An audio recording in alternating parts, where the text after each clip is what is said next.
What is up, Wizards fans? Welcome to another Believe in Wizards podcast. I'm Matt Modderno. He's Jahadi White. Jahadi, how is your weekend going so far, my friend? Not bad at all, Matt. Taking it easy, enjoying it. What's the weather like in St. Louis these days? It's actually nice. It's been raining a lot, but Okay. now it's pretty nice. It's got a little cool breeze out there, warm weather, probably in the high 80s. I take it Okay. all day. You get the same humidity we get here in DC too, right? Like it gets pretty hot there, right? What I've noticed is when I lived there, I would call home Mm-hmm. and say, "What's the weather like at home?" And the next 2 days with DC, will have the same weather, or that next day. So it goes straight there. Whatever we have, you'll get this weather I have today. You'll get it tomorrow. Yeah, I gotcha. That makes sense.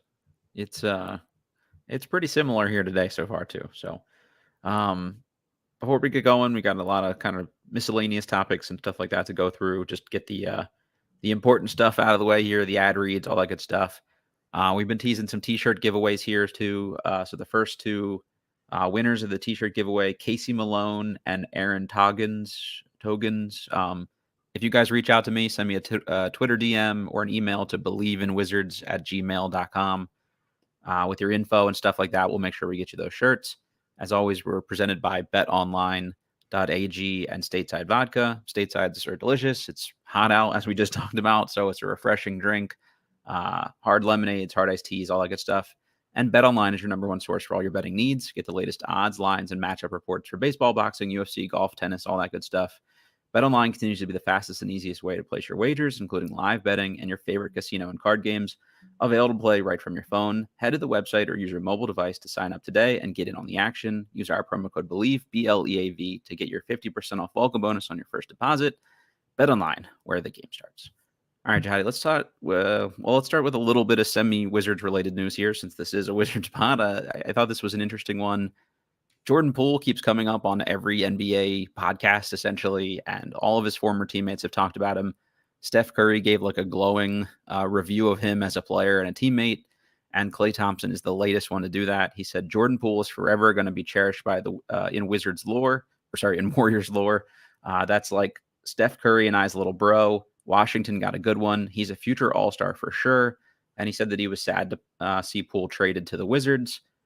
I guess, do you buy that? Like, if Klay Thompson and Steph Curry loved him so much, he wouldn't have ended up traded, number one. And two, I think they would have been a little more supportive of him after the Draymond stuff. I mean, maybe that those two just couldn't reconcile it and they rolled with Draymond over Poole. Like, I don't know. It just seems weird if you like this guy that much. There's a lot of like video and photos of like Klay Thompson eye rolling Jordan Poole during games and stuff like that. So I don't know. Something just doesn't add up here to me. Well, first off, I do believe they believe what they're saying. Sure, that's fair. Right.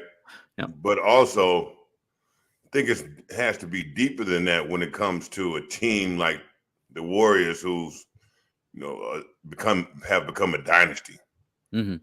And it's all about synchronization, right? Yeah. So, and I think the issue with Draymond and Poole took the team out of sync, Mm-hmm. but it was all about who forgave to try to get the team back in sync. Yeah. Right. So I just feel like it's about who forgave first. I feel like the team forgave Draymond. However it started, they forgave Poole, Sure. right? Draymond, apologized. So after a while, I was like, okay, well, it's become something bigger. We need this situation to be resolved.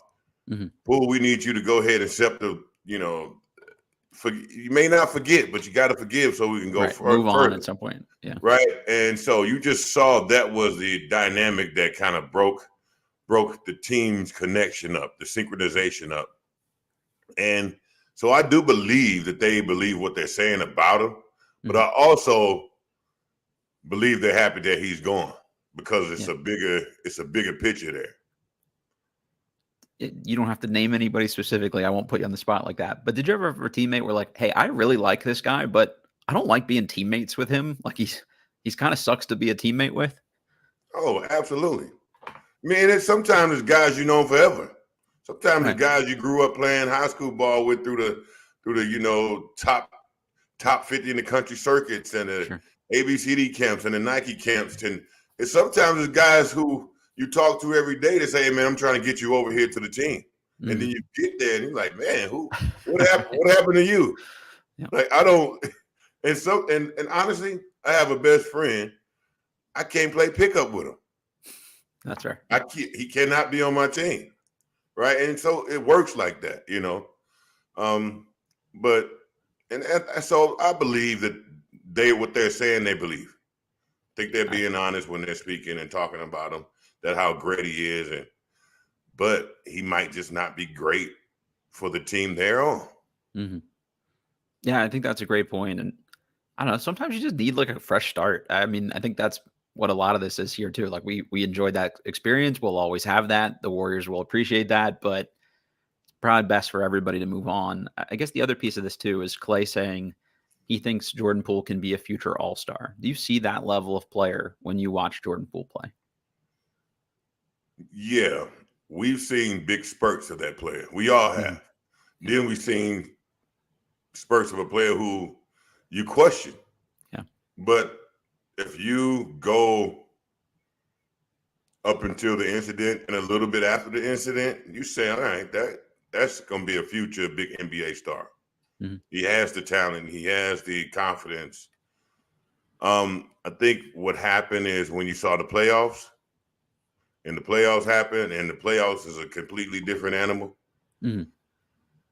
He wasn't ready. He wasn't prepared for what the playoffs brings. And most youngsters, the first-year guys aren't. Most guys who really haven't seen that type of situation before and don't know what to expect. Somebody can tell you all day, hey, this is nothing. The playoffs is different. It's physical. They know everything you do. They're going to stop everything you do. Mm-hmm. They study every part of your game. How are you going to still be successful? So I think what happened was they knew Jordan Poole was going to be a major factor. He's not only in the scouting report, he's the top few guys. Yeah, I mean, I think you see the numbers without Steph Curry, and it's like, okay, if he can do that without Curry there, what can he be when he's even more unleashed on this Wizards team? I think he was like 25, 4-4, or something like that. Those are all-star numbers. I mean, I think if he can play a little bit of defense on top of that, then you've got an even stronger possibility there, I guess. The Poole thing is so interesting to me because there's a lot the Wizards could do there. Like if he plays great, he's a part of the long-term future. If he plays just good enough, maybe they can rehab some value and trade him for some other stuff.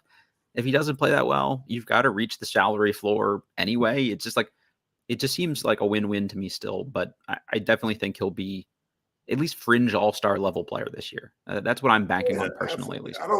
I don't think he has. Oh, shit.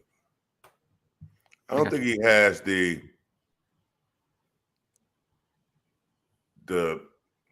so he's a great player, right?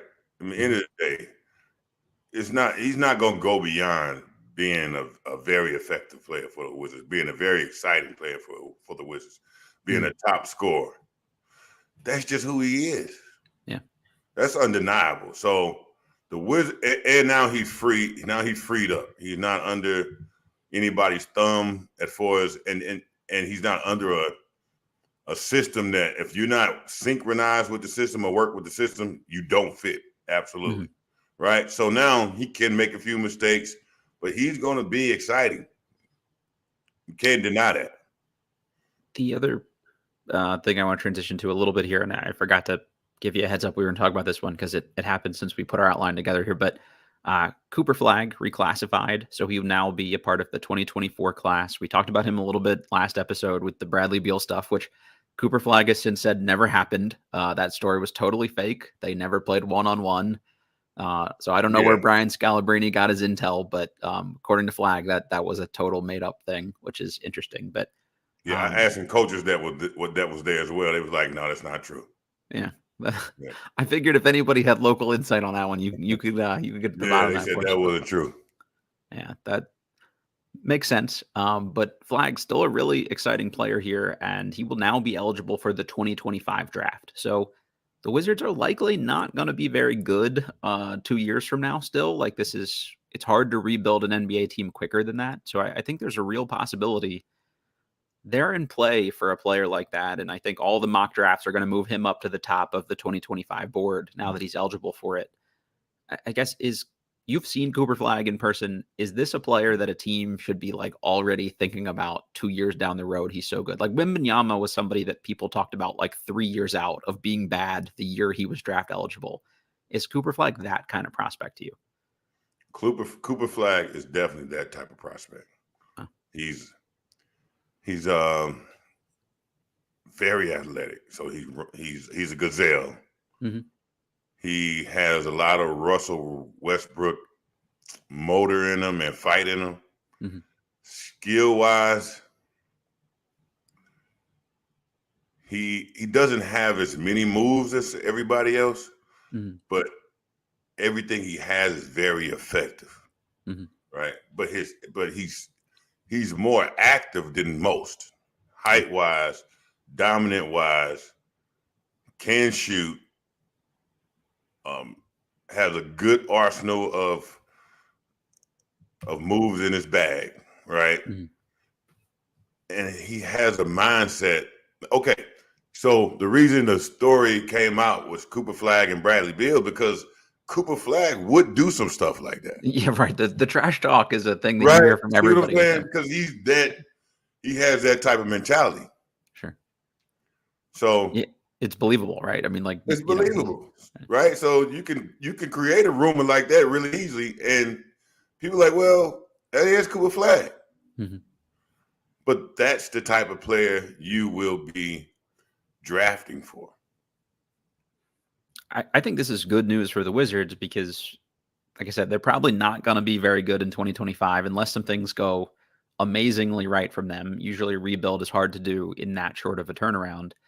But I don't think they still want to be bad by 2026. Like Ted Leonsis has shown he doesn't have an appetite for bottoming out for long periods of time. So like maybe 2 years you can justify. But by year 3, I expect that they want to try to be, at least on the way back up by then. I saw some people say, well, this is bad for them because if it had been Cooper Flag, Cameron Boozer, and AJ Debonsa in the same draft class, at least you got a better shot at one of the three. Well, now you got a shot at Flag in 2025 when you probably have the best shot at him. And then still, if you are bad in 2026, you could still have a shot at either of those guys too. So I think this is like best case scenario for a team that needs like some top tier talent. Mm-hmm. Yeah. So we'll see how that plays out. And then the other thing here, just a little bit, we got asked, how long do we think before Bilal Coulibaly will be starting for the Wizards? And I think the question meant like this season, like how soon into the year. I don't think it'll happen this year unless it's sort of like a fluky one-off kind of thing, or if they move Denny at the deadline or something like that. And, we saw Bilal slowly work his way into the rotation for his French team. The NBA is still a step up from that. So I'm sure he'll make a lot of great strides. It seems like he gets better quickly. But that's a big ask for him to be like, okay, be our starting small forward on this NBA team. As long as he's playing minutes and getting better, I don't really care if he starts or not, personally. Yeah, I don't either, but me playing in the NBA and knows how opportunities come, they will come. Yeah, sure. And so it depends on what he does with the opportunities that they consistently when they come. Mm-hmm. If he's consistent with the opportunity when he gets them, sure, he could end up being a starter by mid-season toward the end of the year. I would love that. I mean, I hope he looked good enough to be the starter. I just don't have that expectation that I need him starting by the trade deadline or else kind of stuff. Like, I never considered that. It was a question from a fan, but now that it's brought to the table, it could be a possibility. I've seen it. It could be a possibility, and he's going to get the opportunity. Mm-hmm. And he's a unique player, right, that can fill some voids. Mm-hmm. If he ends up being able to be successful filling a little bit more voids than the player that he's going in for, You could start. When you're a young player in the NBA and when you're working your way up, like, I guess from a development standpoint, is it just about minutes and playing time, or is it, I guess, different playing starters minutes? Like, not just even starters minutes, but starting the game out with the other starters. Does that ramp it up for you, like, development wise, to be able to do that? Or is it just as long as you play, you'll get better and develop and things like that? It's about playing. It's definitely about playing and playing time right out the gate. Mm-hmm. But when you start on an NBA team, you're internally official. Mm-hmm. You know, Right? Yeah, you're official you're stamped. now. You're not just on a team. Sure. You're a starter, right? Like you're now a major fact. You're that five. Mm-hmm. You know, that go-to five, which is completely different feeling, phase, responsibility. It's a crazy boost for your ego. You got to walk different once you're in the starting lineup. Yeah, the confidence has got to be huge that comes from that. The Oh, team yeah. believes in you, your teammates believe in you. You know, if your veteran teammates don't like playing with you, you're probably not going to end up a starter. So that must mean that they believe in you and stuff too. Right. Exactly. And now you're on the floor with names that you wouldn't imagine. Now you're playing with guys you watched in college and watched in the NBA. You know, now you're on the floor with them, and you have to be vocal with them. Now you have to work together. You have to be in sync. When the huddle comes in, you have to have an opinion too. You know, you have to so it brings you kind of on that level. Like, okay, you know, crazy thing is levels in it with these teams in the NBA. Sure. Right? You know, if you don't get a lot of minutes, you know, you're not going to go to somebody's wife's daughter's graduation party with the other teammates, you know. So, you know, it's now it's like promotions, you know. I gotcha. Yeah. No, that's interesting. The dynamics of that stuff is always the stuff that fans, I think, have like the least insight into. So that's always, you know, different to hear. I guess, is there any downside to like starting too soon, or like being thrown to the wolves too soon? Like if he struggles, does that shoot his confidence? Like, I guess, can you see any negative to just throwing him in the deep end too early? Nope, none at all. The fire, you need the fire. Mm-hmm. Every player has gotten to this point because of the fire. Mm-hmm. Right? The fire is where you problem solve. Makes sense. Right? But you just have to problem solve quickly. You have to make micro decisions quickly. You have to analyze quickly. You have to learn. You're going to play against a LeBron James. You're going to play against a Anthony Davis. You're going to play against a De'Aaron Fox. You're going to have to go home and lick your wounds. Yep. Either way you're going to lick your wounds and learn. Yeah. So would you rather lick your wounds late, or would you rather go ahead and lick your wounds early and figure it out? And that's just how it goes. It's a lot of games. Once they put in your starting lineup, long as you show that you're effective and you've made an impact, you might get your ass kicked. Right. But it's all about, really what it's all about is you competing against your teammates, believe it or not. The guy who's in your position, are you playing better than him? Are you fulfilling the role better than him? Can the coach trust you more than him? Mm-hmm. Can the team say, okay, he fits a little more with what in our system better than him? That's how you start. That makes sense. Right? That's how you stay as a starter. Now, you're getting your ass kicked. You're probably not going to last very long, right? Well, even if you long as listen, you can have 15 points, but if somebody have 30, you got your ass kicked. Right. But you had 15, and the team said, well, you had 15 points. Yeah, that's true. Anything's a positive at that point too when you're a young player on the way right. up. So that just now you get to lick your wounds and go and come back again. They just learn. That's the fire. I hadn't thought of it that way, and I think that's a good way to look at it, because for me, if I were going out there, I don't think I'd feel that bad if Kevin Durant scored 40 on me. But if coming off the bench, Yuta Watanabe goes for 30 on me, then I'd feel a little bit worse. So, right. You know, you can kind of justify it a little more easily if somebody really good who cooks everybody cooks you too. Now like you said, that's your welcome to the NBA moment at that point. Yeah. That's funny.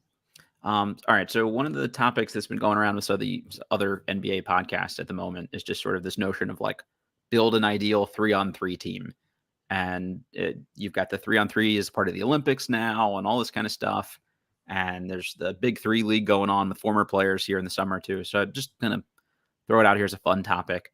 From this current Wizards roster, if you had to pick 3 guys to build an ideal 3-on-3 team, who would you start with? So crazy. We're just talking about it. I would have to go with Poole first. He had to be my first pick. Why? Yeah. He's dynamic. Good luck guarding him in space. He can create for himself. Yep. Right. So and that's why he's gonna be just fine with the Wizards. And he can run point. Yeah. Don't know if he can facilitate, but I would need that. Need someone to spread the floor. So got to be Kispert. Kispert the spread the floor. I need some rebounding, but I also need some more dynamic scoring. So Kuzma is pretty much a go, but if it's not Kuzma, it would have to be Denny. Yeah, because I need a quick downhill. Denny's more quicker than Kuzma to me. But okay, so it's a toss up between Denny and Kuzma, but I'm gonna take Kuzma for my third. Yeah, I think those are the 4 guys I would have picked between too for something like this. So if you get like a sub, I think you go with those 4 guys and you pick 4. I actually think like a 3-on-3 environment suits Denny really well. Like you probably need him to shoot it a little bit, but he can guard small, he can guard big, he can rebound. Fast. He can create a little bit for people, I think that's the move.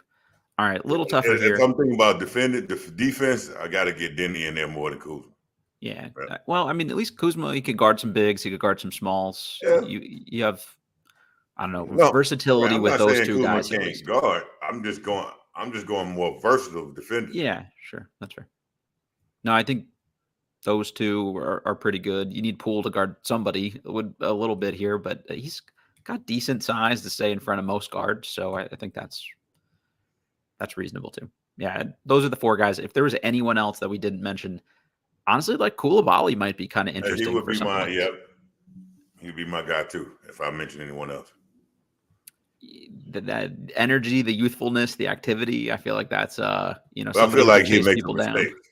Right, he get picked on a little bit maybe. Some of these 3-on-3 teams, he'll mess up on switches or something. Yeah. Right. Like just something about the language barrier that I have to be concerned about. You got to get the NBA terminology down and all that kind of stuff too. Exactly. Yeah. There are guys playing in these 3-on-3 international competitions that I've never even heard of, and they're so good they seem unguardable in it. And it's just like that style of play seems to suit them. You've got to be fundamentally sound, and all these teams that win it, it's like 3 guys that all pass dribble shoot and are like all around the same size, so they can kind of guard everybody and switch everything. It's really pretty interesting. I'm kind of glad it's honestly an Olympic sport at this point because it's different. I don't know. Sometimes I like and pick up when we don't have numbers, so we'll play 3-on-3. Just fun to change it up sometimes. I mean, that's the essence of the game. Yep. Right. The best players in the NBA are just a 3-on-3 or bucket players. You got a 1v1 players. Yep. That's how you become the person who could, hey, the play ran down. We don't have anything. Give it to him. Let him create. Yeah, I'm with you. If you had to pick 2 former teammates of yours to make a 3-on-3 squad with, who would you go with? And you can't say MJ. That seems like unfair, probably. 2? Yeah, 2 teammates to play with you from your former teams. Well, right out the gate, just a guarantee, no question, to be Rod Strickland. I love Rod. Yeah, that's a great call. We're getting everything out of that. Facilitating. He's going to have eyes around his head. He, defend, plays hard. Then, I always had to go with a guy who can spread the floor. So that had to be T. Murray, Tracy Murray. Yep. Right. Now, if I had to think, then you got to be considered Richard Hamilton too. I was thinking Rip. Yeah. So between T. Murray, Richard Hamilton, Mitch Richmond, but Rip and T. Murray just a little better shooters. Sure. Now T. Murray can shoot. Yeah, like downhill, but he a sniper. Mm-hmm. So I'm gonna go with T. Murray and Rod. I was thinking Rip just because I wouldn't want to chase him around that court, and he's just gonna run circles on you the whole time. Rip this was Steph Curry before he was Steph Curry, huh? Yeah, exactly. You'd be gassed halfway. In my opinion, I'm sticking with it just because I'm sticking with it. Yeah, I like that. But no, I got it. But yeah, Rip would be much tougher to guard. He would be, but I'm sticking with T. Murray. I was also That's thinking, my guy. How about Jerry Stackhouse? I feel like in a 3-on-3 setting, he'd be another tough guy for somebody to have to guard because he could do a little bit of everything. He's also big enough to guard kind of multiple positions and stuff too. He would be, but to me, Jerry Stackhouse was like JR. Was J.R. Smith? Yeah. With Cleveland? Yeah, like a microwave scorer type. Yeah, he's streaky. Yeah. He can give you 20 in a row. He can miss 20 in a row. You know, but he's also tough, get downhill. It depends on if you can get to the line. What Stackhouse is going to do, he's going to draw a million fouls. That's a good point. But in 3-on-3, I don't know if you get points for that. I think they do. I forget kind of exactly how the setup works for the international competition. If it's the same. No, he's going to draw fouls all day. That's what Stack's going to do. But like you said, Rip is tough to guard. T. Murray is a sniper, so either one of those. One of the other listener questions we got, Faisal asked if you just have any good LaRon Profit stories, since we're talking about former teammates. It's a million. Seems like LaRon was kind of a character, so it's a million. Just saying his name make you laugh. It's a million LaRon Profit stories. We had some tough guys, some super tough guys on the team, and LaRon, a lot of guys on the team, like my guy Mike Smith. I don't know if you remember him. He was from DC, played for Providence. He kind of had an edge to him. My guy loved Mike, man, and he had a short switch. Okay. And LaRon Profit would just bother him all day. Push his buttons the whole time. And Mike lose it. Mom, picture just start spitting out the mouth. He'll make Mike snap on purpose. Mike. We knew Mike was never gonna touch him because just LaRon to. And LaRon just funny, man. LaRon is a character. But crazy thing about LaRon is basketball IQ out of this world. Very extremely smart and just a character. That's that Gary Williams teaching from a former Terp there. He used to always coach kids at like Bowie Sport Fit when I'd go in there to play and stuff. He'd always be working in the gym with people and stuff like that. He seems like a good guy to learn from then if he's got the high. And LaRon, very good guy. You see LaRon right now, you just laugh and give him a hug and talk, and he's gonna be the same guy. Never change. LaRon is one of a kind. The rumor was that he and MJ played one-on-one and he shit-talked him too much, and that's why he ended up getting shipped out of town. I don't know if there's any truth to that or not, but it does seem in character for him to maybe be willing to trash talk somebody like an MJ. So Ron would do, if LaRon playing one-on-one, he's going to trash talk, right? Yeah. Problem with LaRon is you don't know when he's serious or not, or when he's taking something serious. Okay. So he just wants to joke all the time, but he may not be joking. It just you don't know. And MJ, may have, if he's on a goal, like we got to win, we got to clown like a court jester class clown in here. In the locker room, it's maybe not the right energy for the goal we're trying to get to. So That could be the case. Not sure, but LeBron is going to clown all day. And MJ personality may not be the same as can kind of take LeBron as just like a lot of the other teammates did. That's good. So, Faisal, I hope you liked that. I thought that was a good one.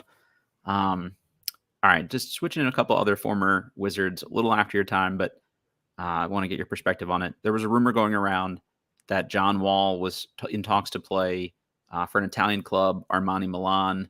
He's since denied that. It just seems like a guy like him would have a really hard time kind of making that mental switch to go play somewhere like the Euro League. Like he was like arguably the second best player in the Eastern Conference for a stretch there. That's probably a really tough like mental adjustment, I would think, to be, having to make that kind of move at this point in your career. It is, but it also depends on where your mindset is at this time. Mm-hmm. Like, a lot of guys just fight forever to get back to being a factor in the league or being a figment, like a fixture in the league. And it's if he knows he can do that, or he still believes he can be a fixture in this league, or if he's saying, all right, maybe, my time is done here. And now, but I do want to keep playing the game. I still want to make an impact in the game. I could be a star somewhere else.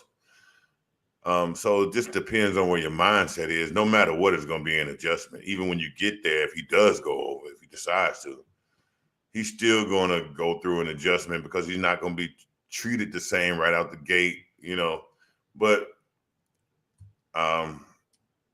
But he is an NBA player with a lot of talent going over there. So they know, who he is.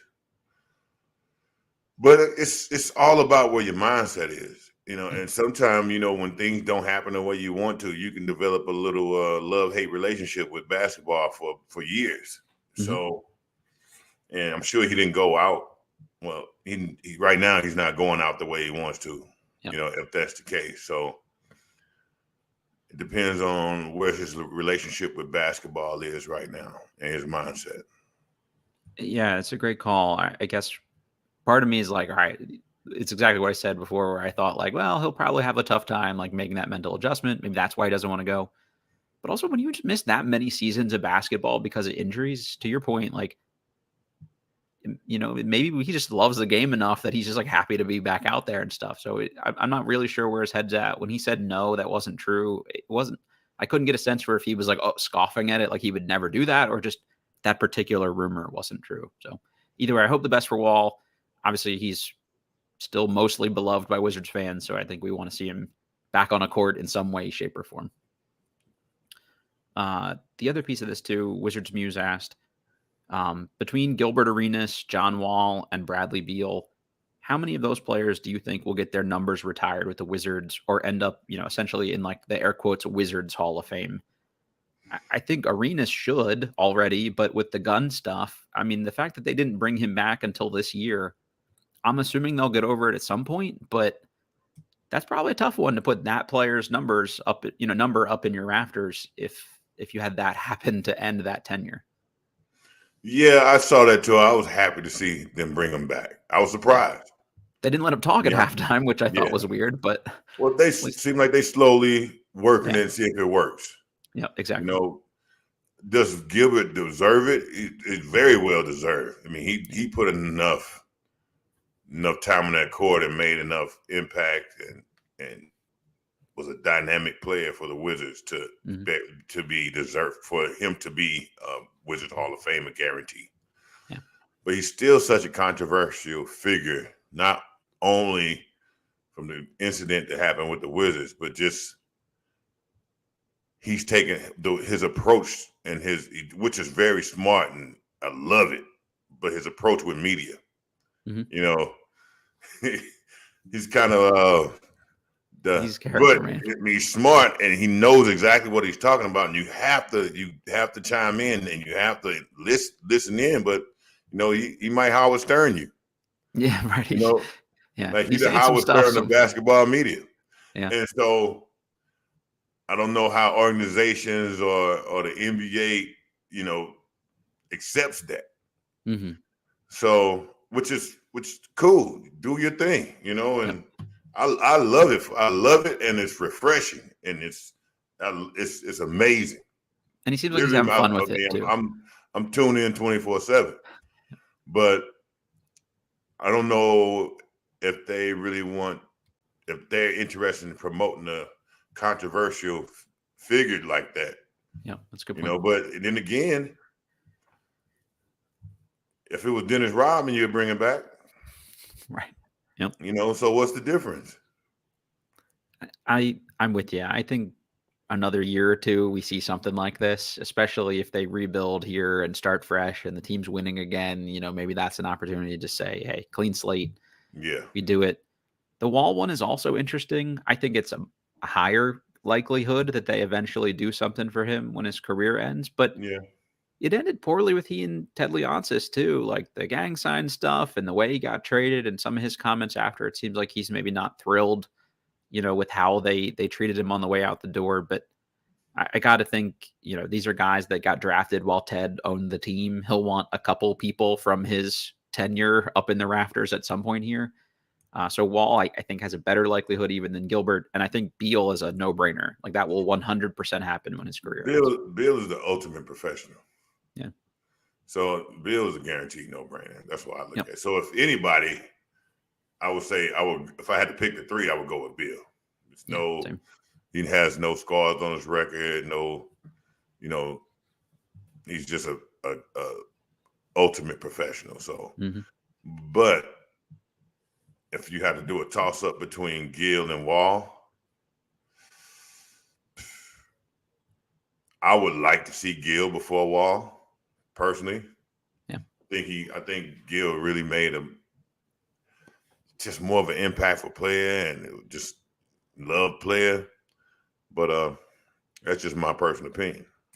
I have the same one from a nostalgia standpoint. Like if Arenas and Larry, and those guys like didn't follow on with the group you guys had, that really kept building my interest in the team. And if we didn't have, that era of team, I don't know that I'd be the level of fan I am right now. So selfishly, I'd like to see the Arenas one.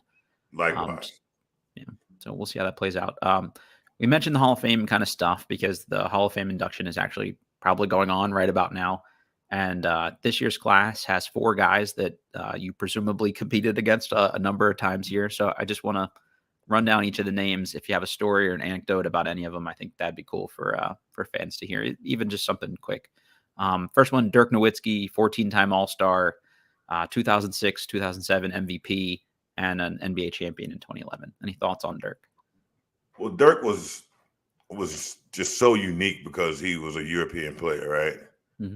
But, and the stigma on European players at that time was, they were soft, and he was so nice and gentleman and laughing. But people don't know Dirk was a dog. He was a dog. Not only that, he demanded, he demanded his respect. And, when you saw him playing on the team, like when you played against him, he was talking to his teammates.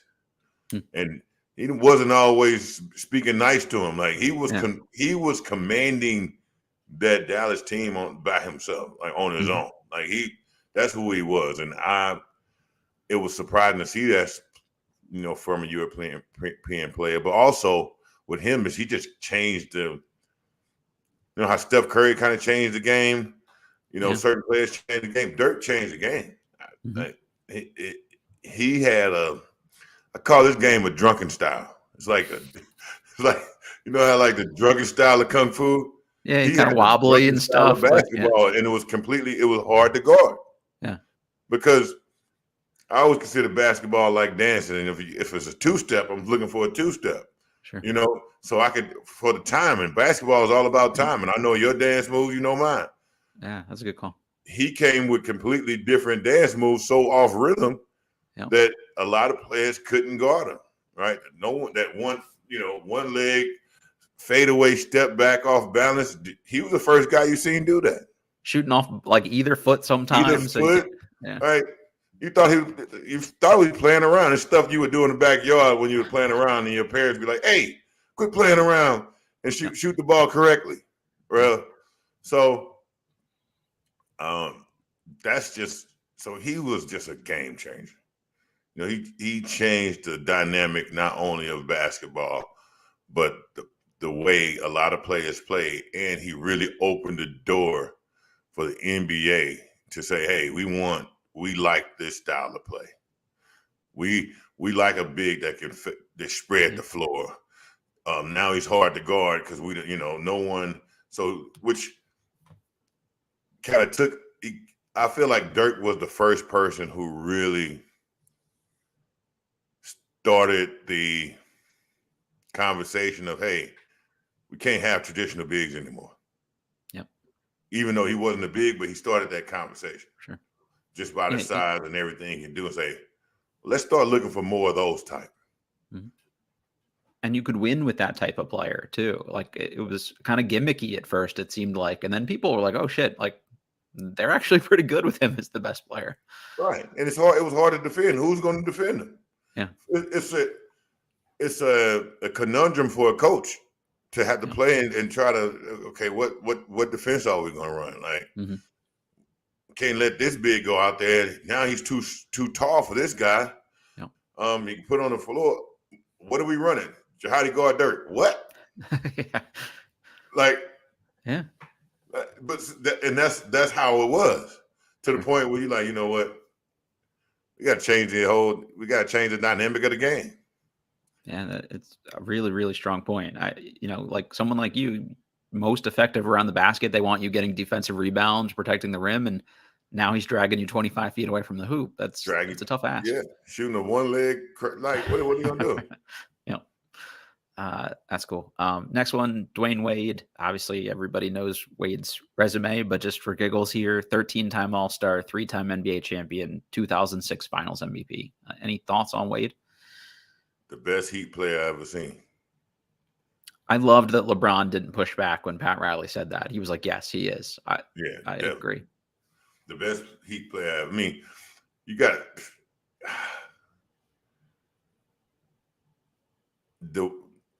Dwyane Wade defies everything that's normal or should be normal, right? Yep. Like, okay, you're off balance. You're about to fall on your ass. Nothing you can do right here. And somehow he'll still jump up and dunk it. Like, just he had the motor and the fight of Kobe with the demeanor of the nicest guy you meet in the world. Two pieces in one person that shouldn't even exist in the same. Yeah. Right? The best teammate, like just a warrior. Just a warrior and so versatile in so many facets of the game, right? And even positions that you knew he wasn't really good at, he could excel still. Yep. And they pushed him. He just playing for the Heat alone. They pushed him, right? So he wouldn't die out, right? It's just better and better. He got better and better and better and better. So no, guaranteed. Like, if anyone's deserving of HOF, it's Dwyane Wade. Guaranteed out of those guys. I think it says a lot about him as a person, as a player, as a competitor, that he was willing to embrace LeBron and Bosh coming. It wasn't just like, "Oh, you're going to come be in my city on my team." It was like, "Okay, now it's our team." And that wasn't like as popular a thing to do at that point in time. Not that nobody had done it before, but he was willing to put numbers and ego aside and all that kind of stuff. And honestly, like, run second fiddle a lot of the time because he had those knee injuries. Right. Well, he had those knee injuries, and he was Dwyane carried a heavy load. Yeah. Out of most NBA players during that time, like Dwyane and Kobe probably carried the heaviest load I've seen. Right. Especially when Shaq left, Dwyane had to carry probably the heaviest load I've seen, right? Yep. Dwyane, Kobe, LeBron. and he was successful at doing it. Mm-hmm. And he played with the Heat. So it's You're not taking nights off. So you're not getting days off. You're not getting an hour practice, right? So Dwyane probably went through it in the game and outside of the game. He probably took on a heavier load and more minutes on his body than any other player. Yeah, I totally support that. I think just when he was the guy, I mean, it wasn't the Shaq we think about with the Lakers that he got. Like, this was a slowing down Shaq. It's still good, obviously, but not like dominant Shaq. And right, they still won, and that was a Dwyane Wade team. Like, that wasn't, he wasn't second fiddle to Shaq. Like, he was the guy, I think. So that says a lot about him. Absolutely. All right, next one, Pau Gasol, 2-time NBA champion, 6-time All-Star, 2002 NBA Rookie of the Year. Could have been a Wizard, which would have been probably pretty cool for us to put on that group with you guys. But I'm assuming this is a guy you guarded directly on a number of occasions. He just strikes me as somebody that was really another one, like the pace and tempo, and he could do a lot of different things and versatility. Like, he was probably a tough guard just because of that kind of stuff, I would think. Pau was very tough. So Pau, with just looking at Pau without any other teammates, he was just a versatile, very good touch. Yeah. A very effective big. Mm-hmm. What puts Pau over the line and makes him a Hall of Famer is how good he read Kobe. Yeah. Right. I never seen a player read. He knew him and Kobe so mentally in sync, and he knew exactly everything Kobe was going to do, every move Kobe was going to make, every position Kobe needed him in that particular microsecond, right? Everything. So that's what made Pau so great, is that I never seen somebody play off the ball and play off Kobe so well. Yeah. He's as great as Kobe was, he was like the ass saver. He saved Kobe ass all the time. Kobe, because it's 1-2. If I don't have it, Pau, I need you to be in the right spot at the right second, in the right position, and I got you. And he made Kobe's life easier. I mean, that's huge. He made Kobe's life so much easier, and also he made Kobe so much more effective. Yeah. And that's why, even though he's just still a very skilled big, very great touch, can move, but it was all about what really puts him over the line is how well he could read the floor. As a big, it's tough to read the floor as a big. And how well he can read Kobe as a big, right? To be that effective in big time games and big time positions and the most like intense times, intense positions, playoff moments, and he held up. Right? He was just a savior. I think off the court too, being able to play off of Kobe was huge. Just being able to take that kind of leadership, let's say, as the word there. We heard the stories about maybe Kobe punking him a little bit early, and he responded. He came back a different player. He came ready to take it. He didn't demand a trade, and you saw the Kobe, Dwight Howard situation a few years later not work out the same well. Work out quite as well, where they didn't respond to each other the same way. And Gasol, they clearly had a special bond. You see Gasol with his kids now. Like, I think that's really cool. Right. And Kobe made Pau a Hall of Famer. Yeah, I agreed. Yeah. You know what I'm saying? They definitely both got something out of it. Right. So think about if he didn't decide to, if he didn't decide to take, how Kobe was on him, or how Kobe really built Pau into a Hall of Fame player. Yeah. And rightfully so. And Pau, the way he took that information and took on, the criticism, took on the insight, built his game around that, he's rightfully in the place he should be. Yep. Another European player here to close out the list, Tony Parker, 4-time NBA champion, 6-time All-Star, 2007 NBA Finals MVP. The thing that always struck me the most with Tony, and I forget like the exact stat, but I want to say there was like a 2-year stretch where he led the NBA in points in the paint as like a probably barely 6-foot guard. That's incredible to me. I don't know. What was it like to be on the court with Tony Parker? Tony was just a like a basketball wizard. You know what I'm saying? Like he made basketball look like art. He was like a Picasso out there, you know, as far as, and he can get in the paint. To me, Tony would be, if Pop could transform himself into a point guard. Yeah. He would be the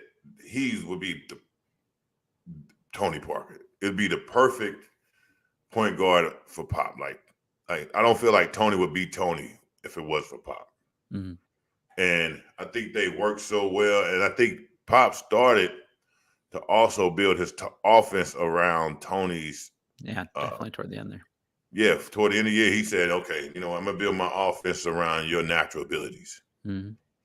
Then with Tim, you had to respect Tim so much that Tony was like, well, they have to respect Tim. I'm going to have a lane. Yeah. Right? Because you can't help off Tim. Mm-hmm. So that's why he was getting so many points in the paint. But that was because his basketball mind, his IQ, you know, his basketball knowledge was so vast. Yeah. You know, and that's just Tony. Tony was, if you look at him, he was probably the Larry Bird of point guards, because nothing you saw was very dynamic or not dunking on you in traffic and stuff. Yeah. So everything was about skill and IQ and mindset and reading and the micro decisions that, you know, the right decision at the right moment, understanding where his teammates were, understanding like him, the synchronization he has with Tim Duncan, all those dynamics, and he knew how to just really easily. It wasn't like it was rocket science for him. Right. He could easily break them down to where it takes somebody, break them down, process them, and run and figure things out. And that's why, and he was just very effective at that. And he understood Tim Duncan like the back of his hand. And it almost kind of were the same person with the same type of personality, to where you don't really get a lot of, you know, they both really wouldn't talk a lot, just kind of introverts somewhat. And then you had Pop just, you know, with the controller, you know, and putting all the and Pop could put the knowledge in them and say, hey, let me put this knowledge in you right there, and they could just execute. So I think Tony was just an amazing player out there playing. And he was a quiet assassin. We'd play against Tony, and we didn't know how effective he really was. And we looked at stats sheet, said, damn. Right, I had to get 25 points. Yeah, and same with Tim. You would do the same with Tim. I would guard Tim sometime, and I think, like, I did a really good job. I shut him down. I look at stat sheet, well, I didn't see all that. Where did that come from? I would literally go back on film, and so I got my ass kicked. I mean, you could hold him to 20 and 15 and still do a really good job. He was that good. He was that good.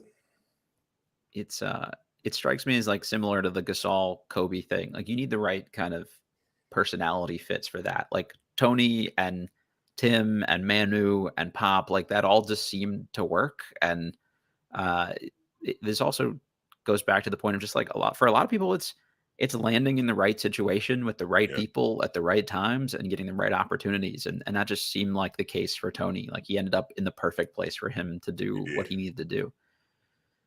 If you don't play with people that can stretch the floor and value spacing, and Tim couldn't drag people, 15 feet away from the hoop, it doesn't open up those lanes the same way. And it just, I don't know, they all complement each other so well.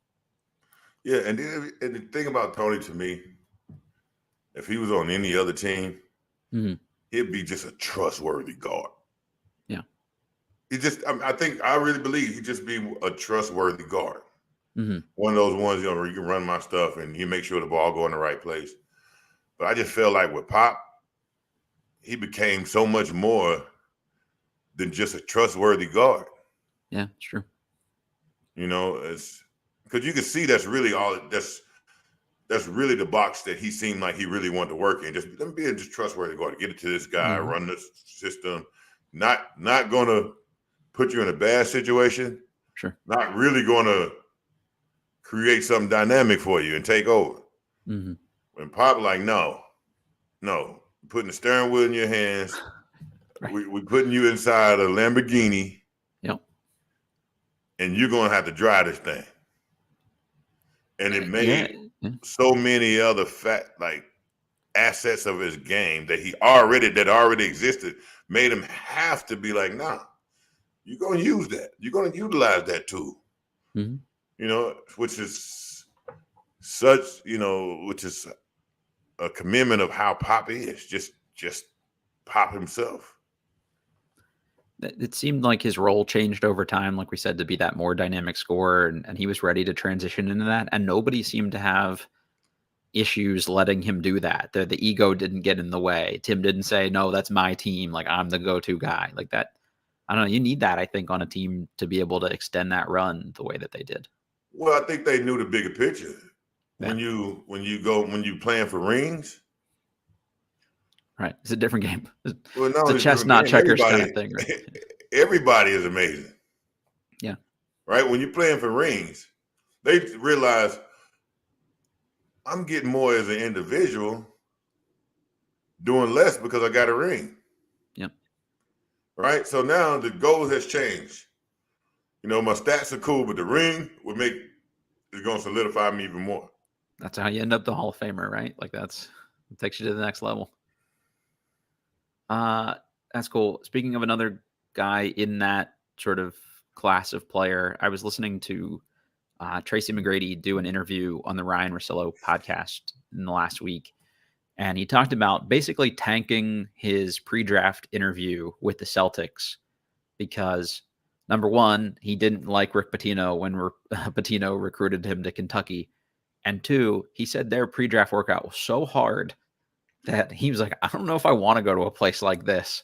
If they're going to work guys like this out pre-draft, what's it going to be like playing with them all the time? And the thing that came to mind for me from a Wizards perspective is just the Wizards supposedly always had this legendary conditioning test they put all the draft prospects through over the last 15 years or so. And I wonder if any players ever went through that workout and were like, F it. I don't want to end up in a place that's going to work us out like this. So it was like a badge of honor for that front office. And I just wonder if maybe that could have, backfired on them at the same point. Like if T-Mac's saying stuff like that, I'm sure he's not the only one that was like, I don't want any part of this shit. Well, T-Mac, he was a high draft pick, right? So he knew the teams that were going to give him, he knew what workouts he was facing. Yep. With Pitino, he was still on that college craziness. He wasn't on NBA stuff. So you just know you're going to go through it. If you go to the Celtics, he going to try to, some of those pre-draft workouts were, how long can you last? Mm-hmm. It wasn't even about your skills. Yeah. Right? Because everybody knew T-Mac's skills. Like, the goal is to make you die. Let me see if you don't. Yep. And that's what Pitino's pre-workout, draft camp was like. No, like, I get it too. Because I have to keep doing this over and over and over again. Yeah, on back-to-back days and stuff like that. Like, yeah, so I get that. Like, a lot of guys wouldn't want that. Yep. Right? That's supposedly what the Wizards were doing, though. Well, I'm trying to get drafted. Right. Yeah, I don't want to be. Yeah. So I have these other teams I need to go to and perform well. Mm-hmm. Right? I don't have time for you to try to kill me. Exactly. Because that's not my goal right now. My goal is to get drafted. Your goal is to find out if I can live through, running through the Sahara. Mm-hmm. So But thing about those type of teams as well is coming out being like your first 1 or 2 years, 3 years, you would love to be on a Celtics or San Antonio or Miami. That's just gonna kick your ass every day. It's better for you in the long run, even if you don't. It's better for you in the long run until you playing 6 years in the league and then have to be drafted to one of those teams. It's a culture shock, and it's you're kind of become yourself, and now you like these teams. Not only that, I can't really fight against it, and so. But if you notice, all the guys who came through those teams first just have a work ethic out of this world, and they get through the league better. So even though he dodged it and which I understand, and either way, Tracy McGrady is going to be Tracy McGrady. Yeah, that wouldn't have mattered. It wasn't going to change his story, right? But for other guys, you want to be able to go to those teams first. There are a couple anecdotes I've heard sort of behind the scenes with some Wizards draft prospect, the eval kind of stuff over the years where like they killed certain guys in the workout and then ultimately steered away from a guy because, he did puke after the workout or something like that. And I don't know, that just strikes me as like, yeah, it's nice that you want to see if a guy, what he can take. But also to me, if a guy was super effective in college and like isn't in the greatest shape, I think if I put him in great shape, imagine then how much better he could be. I would look at it almost the other way to some extent. Like as long as the guy's not coming in like out of shape. I mean, that's a different story, but see, it depends on the person that told the story, right? Yeah. You go into these pre-draft workouts and these, team workouts, which is just you most likely, and they can put you through everything. You you got to go there in shape. Yeah. Now, me as a coach, if I see a guy come in here knowing what's the stakes, how high the stakes are, and how great his opportunity can be, your chances are, and he's out of shape, I may just keep running his ass. Just because, you're right. Just because, like, oh, you really gonna come here out of shape, knowing you really don't want this? It's the NBA. You know how many people want to be here, and like the percentage of guys who get to be in your position, even be in this workout. I'm going to kill you. Right? That'll teach you in your next workout. And I guarantee just what I said. It's a lot of coaches that say, "Oh, you coming here like that? I'm gonna run you through till you throw up." Sure, especially probably the old school guys too. Yeah, just on purpose because it's disrespectful. Mm-hmm. Yeah, so you definitely don't want. Maybe some of those guys told that story with the Wizards. It was disrespecting the process. Could be. Because I've been through it. It wasn't that bad. I went through way worse than what the Wizards put me through. Really? What was the kind of stuff they had you doing? Like, did you do 1-on-1, 3-on-3? Do you remember? I guess like it depends on if you were there with another guy or you were there by yourself. Mm-hmm. You would rather be there with another guy, right. But also that guy better not be just as a shape or in more shape than you, because that kill your opportunity. Sure. But I mean, you go in a full hour, nonstop. Maybe one break for some drinks, but you're going through everything that they want a big to go through. Let me see your touch. Let me see your hook shot. Let me see your up and under. Let me hit you with the pad. Let me see how strong you are. Let me see how fast you can get down the court. Let's do a whole lot of throwing the ball here, lay it up and run back. Let me see how quick you can get up and down, how effective you are. Let me see how high you can jump. Let me see your defensive principles. All the things. They put you through everything, right? And the thing is, you got to be effective and make those shots, because in the end of the day, it's all about what's falling through that basket. Yeah, so I remember that. And how hard you working, because understand, you're not the first person they put through there. They put guys like Alonzo Mourning through there who's willing to run through every wall in life. Exactly. Right? They're comparing you to that the whole time. So now you think you did good. They were like, he didn't do so good on his individuals. Right. Dang, We've seen I better. thought I did well. Why? Not because they're comparing you. They got somebody to compare you to. Yep. Yeah. You got to stand out against some of the best they've ever seen. You got to stand out against some of the best. Yeah. So that's you already dealing with that. Mm-hmm. And you coming out of shape. Yeah. You're starting really behind the 8 ball there. Yeah, absolutely. All right, last thing, just real quick, we'll get us out of here. Team USA going on right now. They played their first exhibition against Puerto Rico. They won 117-74 after kind of a slow start. They really ratcheted it up in the second half. They play tomorrow, or I think later today, actually, against Luka Doncic in Slovenia. The roster is Paolo Banchero, Mikal Bridges, Jalen Brunson, Anthony Edwards, Tyrese Halliburton, Josh Hart, Brandon Ingram, Jaren Jackson Jr., Cam Johnson, Walker Kessler, Bobby Portis, and Austin Reeves. I actually really like this roster. A lot of people have been talking about like, the lack of star power or whatever. There's enough like really good guys, but they all kind of fit together, I think. And it strikes me as more what the European teams are doing of like fit over biggest name. It seemed like they were very strategic when they came up with these guys. Yeah, I think so. They wanted guys that can really fit and play together, right? These guys are versatile.